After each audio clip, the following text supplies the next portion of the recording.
Good morning दोस्तों। पिछली video में हमने आपको एलसीएम तथा एचसीएफ निकालना सिखाया था। अब हम इस वीडियो में एलसीएम तथा एचसीएफ के इक्विटेट में पूछे गए इंपॉर्टेंट सवालों को डिस्कस करेंगे। पहला सवाल है दोस्तों, दो संख्याओं का एचसीएफ 6, एलसीएम 432 है। यदि एक संख्या 48 है तो दूसरी संख्या क्या होगी? पिछली वीडियो में हमने आपको बताया था, यदि दो संख्याओं का एचसीएफ तथा एलसीएम पता हो तो एक संख्या और दूसरी संख्या के बीच में क्या संबंध होता है। तो एलसीएम गुणा एचसीएफ बराबर पहली संख्या गुणा दूसरी संख्या। तो हमें एलसीएम और एचसीएफ दिया है और पहली संख्या भी दी है, तो हमें दूसरी संख्या ज्ञात करना है। तो एलसीएम कितना दिया है? 432 गुणा एचसीएफ दिया है 6, पहली संख्या दी है 48 गुणा हमसे सेकंड संख्या पूछी है, तो सेकंड संख्या बराबर 432 गुणा 6, उसके बटे भी 48 आ जाएंगे 48। अब उसको काटते हैं, 6 एकम 6, 6 अट्ठे 48, 8 एकम 8, 8 पंजे 40 और फिर रहेगा 32, तो 832 54। तो सेकंड संख्या हमारी आ जाएगी 54। यही हमारे सवाल का आंसर होगा, ऑप्शन नंबर सी 54। यदि दो संख्याओं का एचसीएफ 6 और एलसीएम 432 है और एक संख्या 48 है, दूसरी संख्या होगी 54। अगला सवाल है दोस्तों, यदि एचसीएफ 11 और एलसीएम 693 हो, पहली संख्या दी हो 77, तो दूसरी संख्या क्या होगी? अब हम वही फार्मूला लगाते हैं क्योंकि ये सवाल पिछले सवाल से मिलता जुलता है। तो एलसीएम गुणा एचसीएफ बराबर पहली संख्या फर्स्ट गुणा दूसरी संख्या।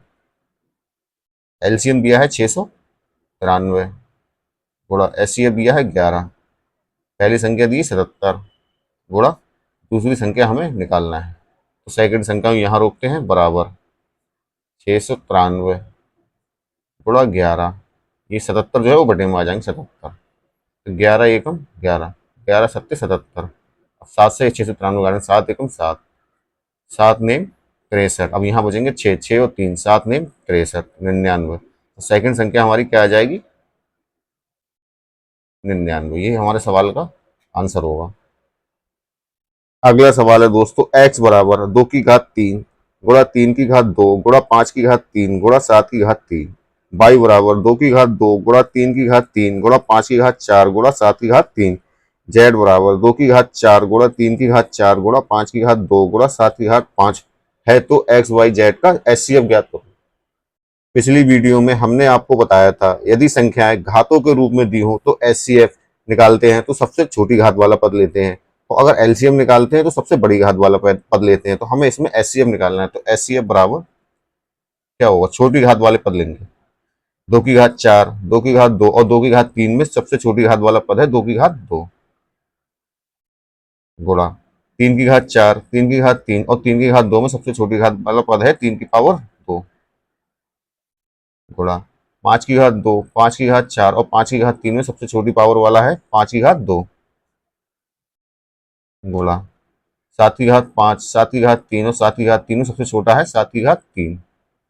अब आंसर में देखते हैं, तो आंसर में 7 की घात 3 और 30 की पावर में ऑप्शन दिए हैं, तो हमें इसको इसके रूप में बनाना पड़ेगा। तो एचसीएफ बराबर 2 की घात 2 का मतलब होता है 4 गुणा 3 की घात 2 का मतलब होता है 9 और 5 की घात 2 का मतलब होता है 25 गुणा 7 की पावर 3 ऐसे ही रखेंगे, 7 की पावर 3, 4 नेम 36 और 36 की जब 25 से गुणा करेंगे तब आएगा 900, 900 गुणा 7 की पावर 3।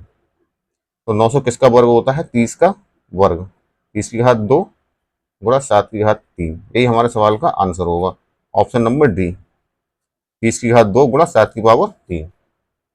दोस्तों हमारे पास सवाल था, एक्स वाई जेड के मान दिए थे पावर के रूप में और हमें एक्स वाई जेड का एचसीएफ निकालना था। तो एचसीएफ निकालने के लिए सबसे छोटी घात वाले पद को लेते हैं, हमने आपको बताया। एलसीएम निकालने के लिए सबसे बड़ी घात का पद लेते हैं। तो एचसीएफ बराबर इन सब में 2 की घात 3 गुणा 2 की घात 2 गुणा 2 की घात 4 में सबसे छोटी घात का पद होगा 2 की घात 2।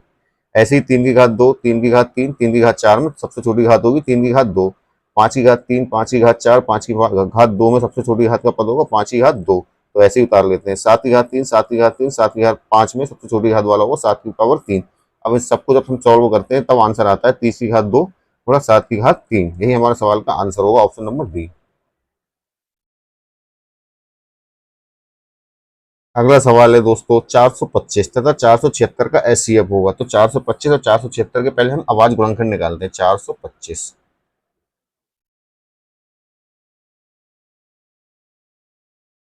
इसे 5 से काटेंगे तब यहाँ आएगा 8 और 5। एक बार हम और 5 से काटेंगे तब आएगा 17। फिर हम 17 से काटेंगे तब आएगा 1। तो 425 के गुणनखंड आ गए 5 गुणा 5 गुणा 17। ऐसे ही अब 476, 476 को जब 2 से काटेंगे तो 2 और 3 238। फिर एक बार 2 से काटेंगे 1 1 और 9 119। अब 17 से काटेंगे तो 17। फिर एक बार 17 से काटेंगे तो 1। तो 476 के गुणनखंड आ जाएंगे हमारे, 476 के गुणनखंड आए 2 गुणा 2 गुणा 17 गुणा 17। अब एचसीएफ क्या होगा? एचसीएफ होता है जो दोनों में कॉमन हो। 5 इसमें कॉमन नहीं है, 2 इसमें भी नहीं है, 17 17 17 एक बार है तो यही कॉमन है 17। तो यही एचसीएफ होगा, ऑप्शन नंबर सी। 17 हमारे सवाल का आंसर होगा। 425 तथा 476 का एचसीएफ होगा 17, ऑप्शन नंबर सी।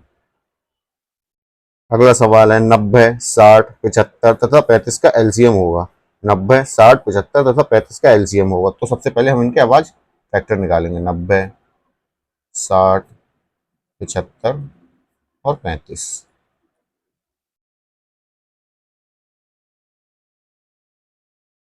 2 से ये सब संख्याएं कटेंगी नहीं, तो सबसे पहले काटते 5 से। तो 18 12 15 और 7।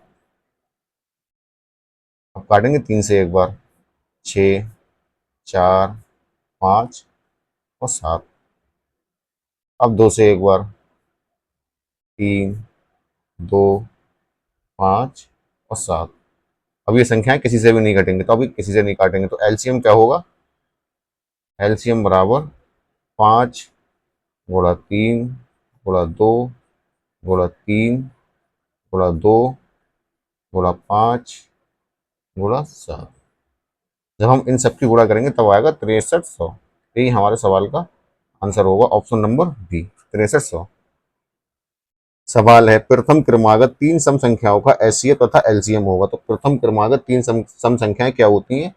2 4 6। अब इनमें हमसे एलसीएम तथा एचसीएफ पूछा है, तो इसका एलसीएम निकालने के लिए इसका आवाज फैक्टर निकालेंगे पहले। 2 4 6, 2 से काटेंगे तो 1 2 और 3। अब ये किसी से नहीं कटेगा, तो एलसीएम बराबर 2 गुणा 2 गुणा 3, 2 दूनी 4 4 3 12। ये आ जाएगा एलसीएम। अब एचसीएफ निकालने के लिए जिस संख्या से सारी संख्या कटती हैं उससे वही एचसीएफ होता है। तो 2 से ये सारी संख्या कट गई तो 2 ही इसका एचसीएफ होगा। तो एचसीएफ आ गया 2 और एलसीएम आ गया 12। तो ऑप्शन नंबर डी यही हमारे सवाल का आंसर होगा। एचसीएफ होगा 2 और एलसीएम होगा 12।